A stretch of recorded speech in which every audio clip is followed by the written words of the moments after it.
Good morning, everyone. Today we will be discussing about X-ray tube and its working.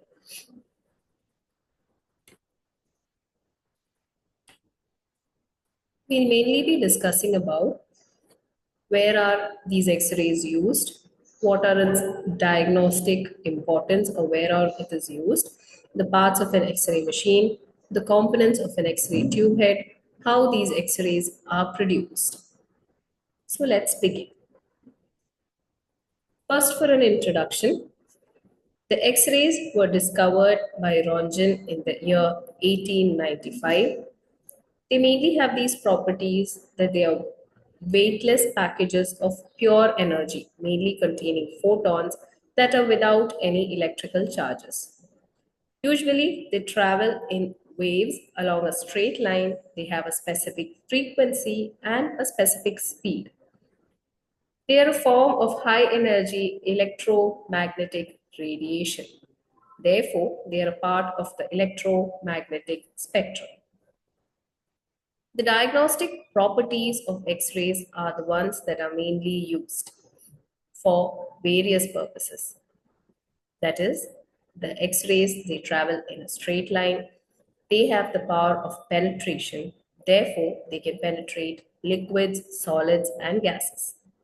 They have the ionizing capability. They have the power of fluorescence.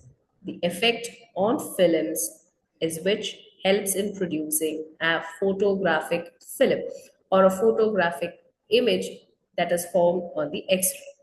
The effects of living tissue, biological changes that happens in the living cells are used for cancer treatment. So these are the diagnostic uses of X-rays.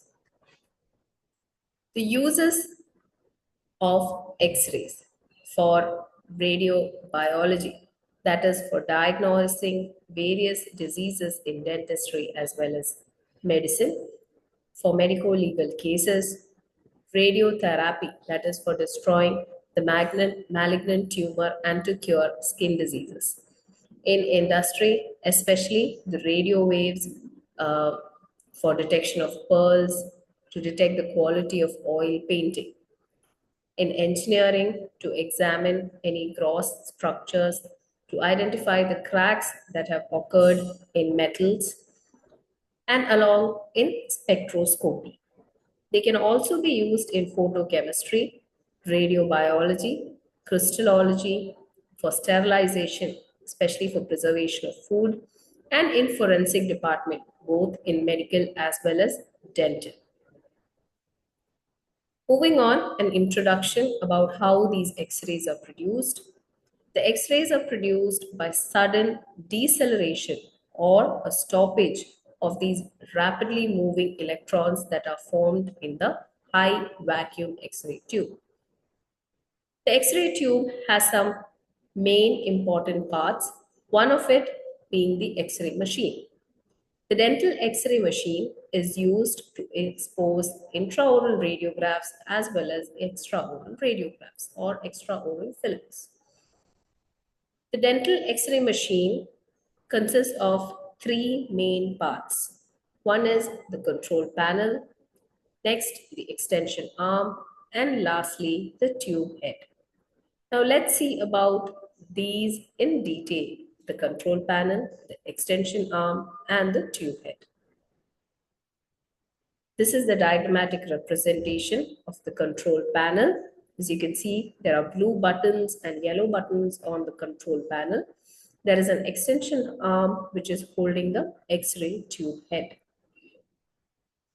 Now, what are these yellow and blue buttons on the control panel? There is an on and off switch. There is an exposure button, an indicator light, time, kilovoltage, and milliampere selectors. So we can vary these requirements according to our needs. For an adult patient, we can adapt accordingly. Similarly, for a pediatric patient, we can reduce the radiation exposure as well as time. It is this extension arm that is suspended from the X-ray tube head houses, and it is in this that the electric wires are seen that connects the control panel to the tube head. The extension arm allows the movement and positioning of the tube head also. It is with the help of this extension arm, we can take appropriate images of maxilla and mandible. The tube head has 8 main components. First is the outermost metal housing or the metal body, then the insulating oil, then the tube head seal, the transformers, the aluminum disc of 0.5 to 1 mm thickness. It also acts as filters, lead collimators, position indicating device, or the position indicating cone, and finally the X-ray tube. This is a detailed diagram representing the metal housing, the transformers, the filament, the tube head, the aluminum disc, the lead collimators, the insulating oil, the unleaded glass window of the X-ray tube, and the position indicating device or the position indicating cone. First one is the metal housing. The metal body of the tube head that surrounds the X-ray tube is filled with oil. It is this metal housing that protects the X-ray tube and grounds the high voltage component. Insulating oil helps in preventing overheating by absorbing the heat created by production of this X-rays. The surrounding oil helps in maintaining the insulating properties of gas and of the glass envelope, and it helps in insulating the tube from the metal sheet. With the rise in temperature, the oil expands and occupies a greater volume. Therefore, it is essential in any such tube that there should be no air bubbles within this space. Next is the tube head seal. It can either be made up of aluminum or leaded glass. It is this that prevents the exit of X-rays from the tube head. It seals the oil in the tube head and acts as a filter for the X-ray beam. The X-ray tube or the X-ray tube head is also known as Coulin's tube. It is the main X-ray generating system. The aluminum disc that is present is a sheet of aluminum of 0.5 mm thickness. It is placed in the path of the X-ray beam. This helps in filtering out the non-penetrating long wavelength X-rays, thus reducing the unnecessary radiation to the patient. Next is the lead collimators. It is a lead plate with a central hole that fits directly over the opening of the metal housing where the X-rays exist. These collimators are of 2 main types, fixed or adjustable. It is the fixed collimators that are more used nowadays. They have 2 main shapes. They can either be round or a rectangular one. Next main component is the lead glass housing. It is this that prevents X-rays from escaping in all directions. It is this window that permits the central X-ray to exit from the tube, and it directs the X-ray beam towards the lead collimator. And it is also used for earthing purposes. The next component of the X-ray tube is the cathode. The cathode and the anode play a very important role in the X-ray tube. The cathode is negatively charged electron, mainly made up of molybdenum with a tungsten filament that produces the electrons. There is a focusing cup which focuses these electrons towards the anode. So it's a negatively charged electron made up of molybdenum with tungsten filament producing electrons. From the focusing cup, these electrons move towards the anode. So what is an anode? Anode is a positively charged electrode made up of copper. Again, there is a tungsten target, and it is this tungsten target that serves as the focal spot. And it is at this focal spot that the electrons are converted to X-ray photons. Then there is a copper stem that dissipates the heat away from this target. The focal spot plays a very important role in the X-ray tube. The size of the focal spot is therefore again very much important. This focal spot is placed at an angle of 15 to 20 degrees. An effective focal spot, only a fraction of the actual focal spot size, measured, the measurement should be between zero point 0.6 to 1.2 millimeters.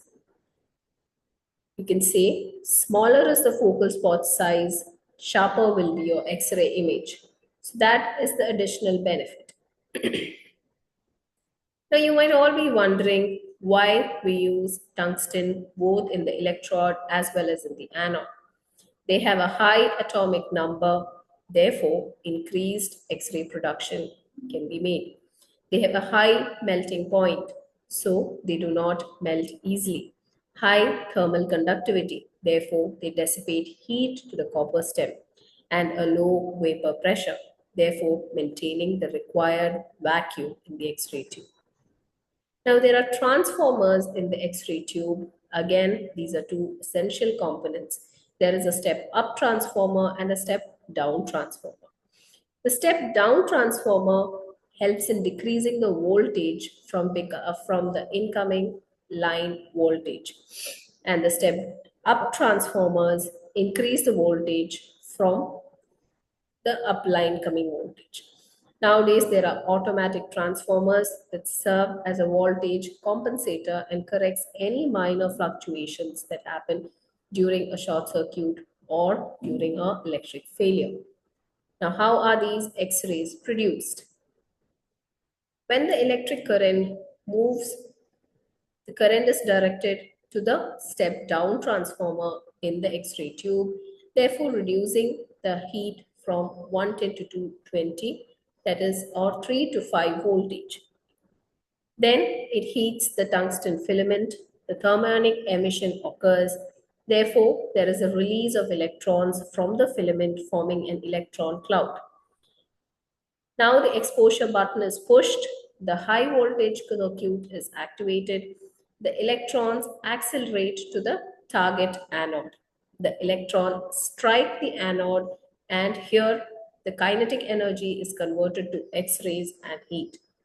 We should keep in mind that the X-rays that are produced in the X-ray machine, they are 99% heat and less than 1% of X-rays. Now there are some terms that you should remember along with the X-ray machine.